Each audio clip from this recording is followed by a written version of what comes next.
Hello friends, hoping you are doing well. Just to recap, so far we had discussed the scenarios when singleton is not singleton.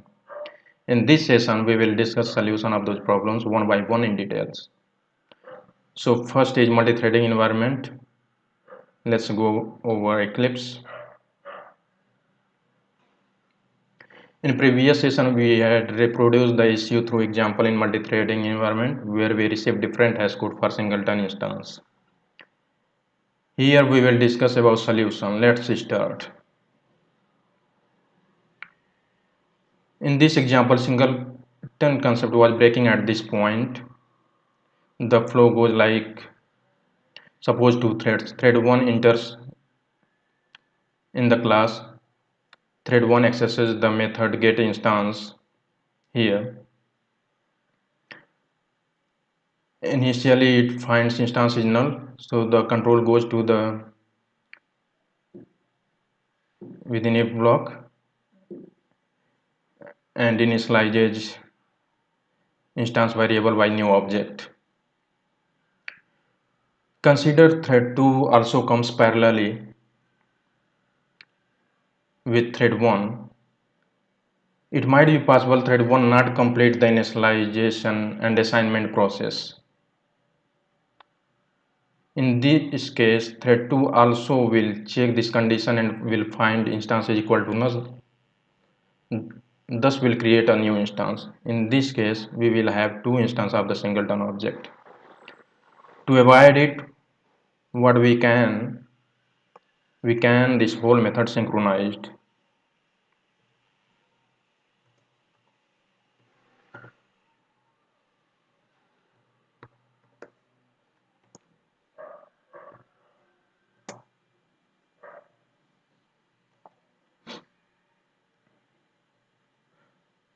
It implementations works fine and provides thread safety, but it reduces the performance because of cost associated with the synchronized method. Blocking time will also be very high. To avoid this extra overhead every time, what we can narrow down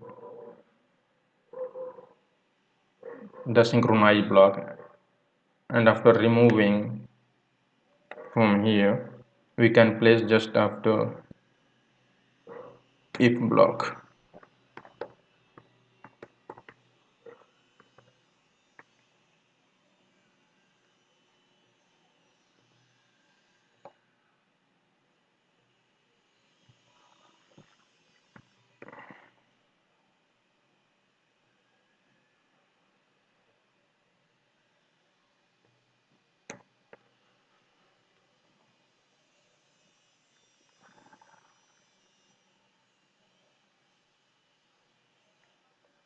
Here we reduce the synchronized block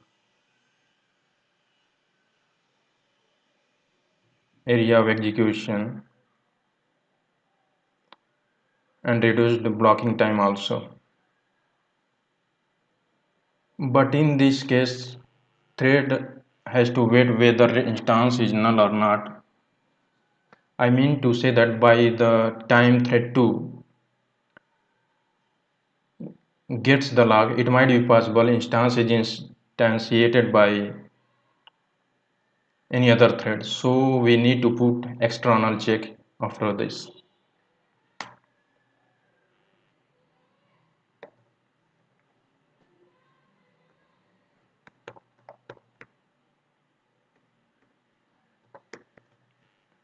If instance is equal to null,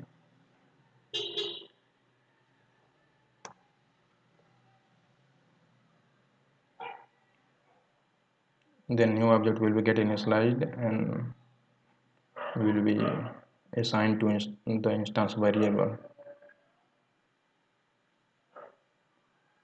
It is called double checking. In this approach, the synchronized block is used inside the if condition with an additional check to ensure that only one instance of singleton class is created.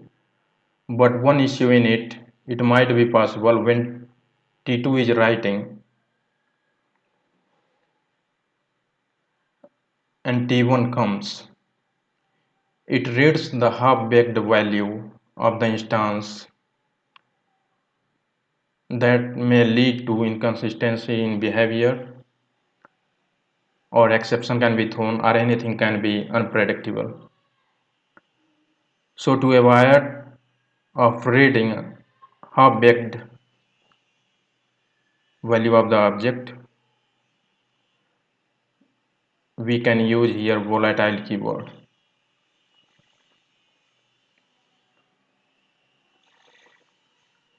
Volatile was there in JDK from very beginning, but its real potential realized only after JDK 5, after introducing memory model principle.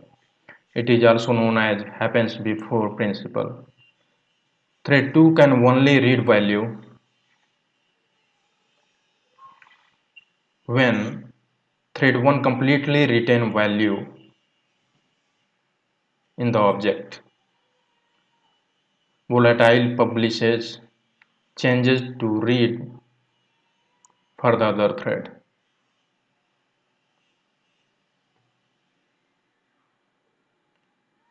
But this approach is very cumbersome and have hard to manage, and some performance issue is also associated with this. For this, one new theory, Bill Pugh's principle, was being produced, in which we use static placeholder for managing singleton instance. So let's make changes.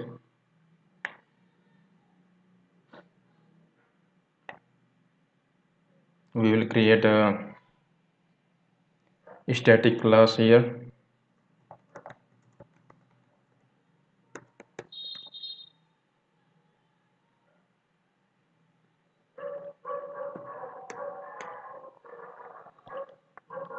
And within that class, we will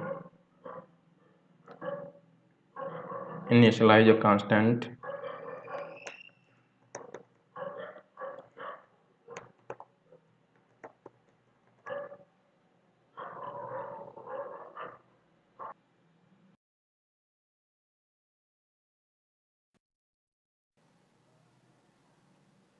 so here I initialized instance variable,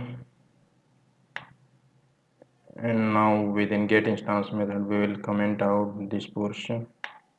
It's not required. We will return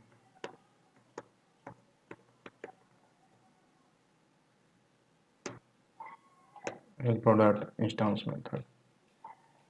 Now execute it. Now we will see same hash code is returning for all the three objects. It means in all three occasions same object is get returning. This approach is very concise and well maintainable and is thread safe too.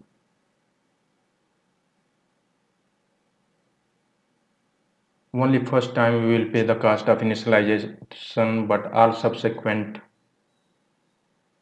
won't. And there would not be blocking as well. So that's all from now.